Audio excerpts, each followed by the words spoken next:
Nick Ferrari at Breakfast with Tom Swarbrick on LBC. Call 0345 6060 973.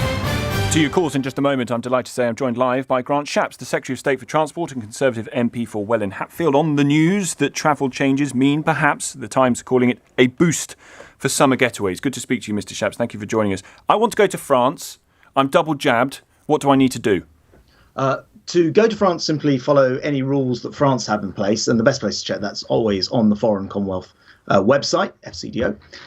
And when you come home, before you come home, as with anywhere else in the world, you need to take a pre-departure test, fill in your passenger locator form, and when you get home, take a day 2 test. You do not need to quarantine.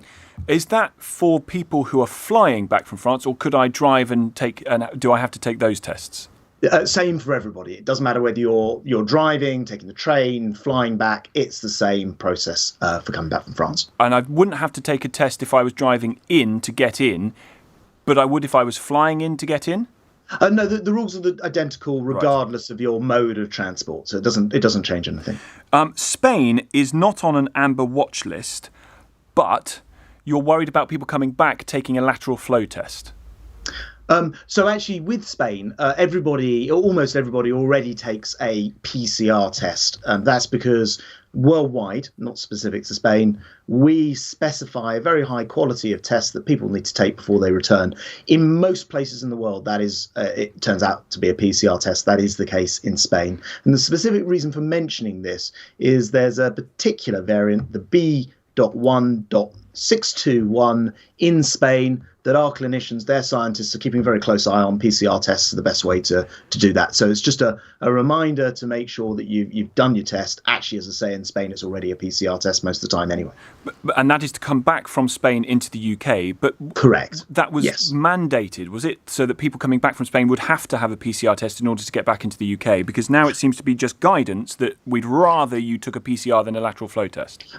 So, in fact, nothing's changed, and it hasn't changed regardless of where you're coming back from. The reason that we've just made special mention of Spain is because our clinicians and scientists are working with their Spanish counterparts to keep abreast of the latest data on this particular variant. PCR tests, as your listeners, now experts in this, I'm sure each and every one probably know that you can sequence the genome once you've taken a PCR test. You can't do it from a lateral flow.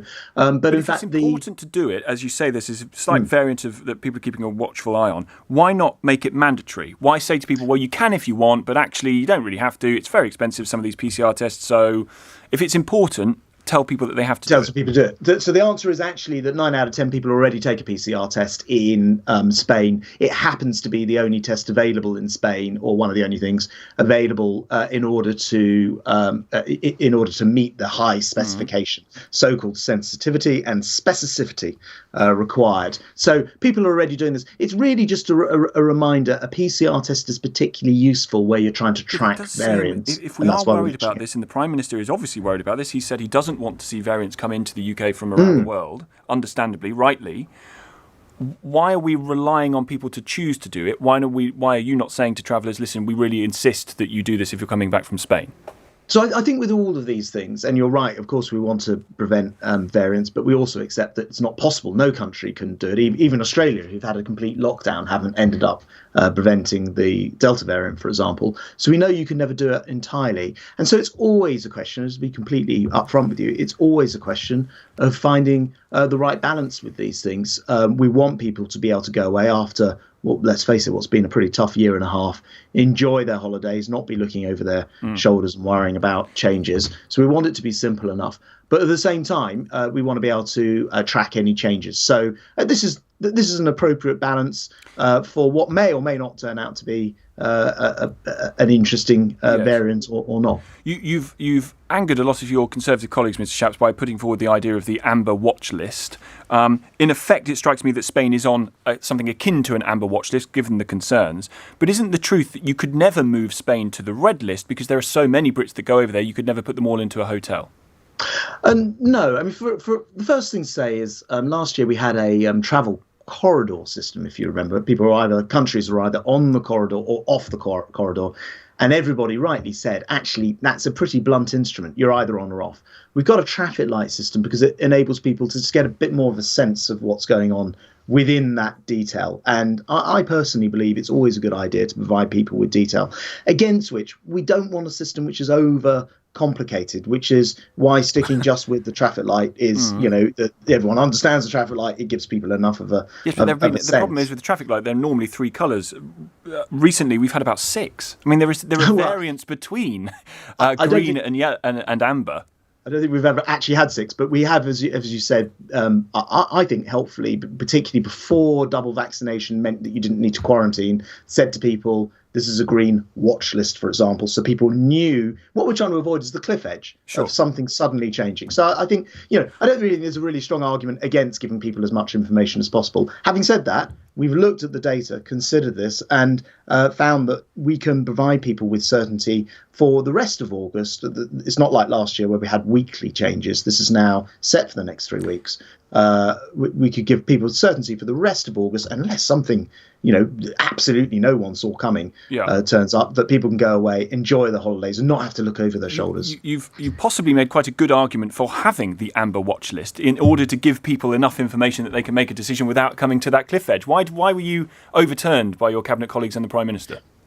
Well, I mean, actually, no. These decisions are all collective decisions. They are. But yes, but we all know that there are some cabinet ministers who have their own opinions and voice them in cabinet. Quite rightly. I always hear people sort of talk about this as if it's like something terrible that people have an opinion. That's what we're there to do. Everyone is there to have an opinion. Then you come to collective decisions, collective responsibility, and you decide how you're going to take things forward. That's government properly functioning.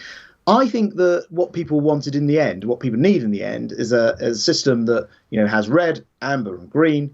People know where the country is. We are able to say, thanks to our scientists, that these changes are the changes that we very much hope remain in place for the next 3 weeks until the next traffic light review, and that sees us through, pretty much through August. So that is going to be helpful for people this summer. So my listeners who are planning to go to, indeed one of them planning to go to Greece shortly, should not worry that in the time it takes for him to get to Greece and have his holiday, it's going to go from amber to red. I guess the answer is, as long as they're going fairly soon, it's a regular length holiday, and it's during August, then that's exactly the point. We want people to be able to, unlike last year where people weren't vaccinated, we didn't have that luxury of that extra wall of protection, not having to sort of look over their shoulders or monitor Twitter the whole time and see when rules are changing, because we intend for these rules, barring something completely unforeseen, to remain in place throughout August, so people can just go away and enjoy their breaks, or see family or friends, or go on business, or whatever it is they need to do. On to other COVID-related matters, if I can, particularly the app, the NHS COVID app, the thing that pings you. How long is that going to be in operation for? How long is that going to be used for? And the government stand by the use of that?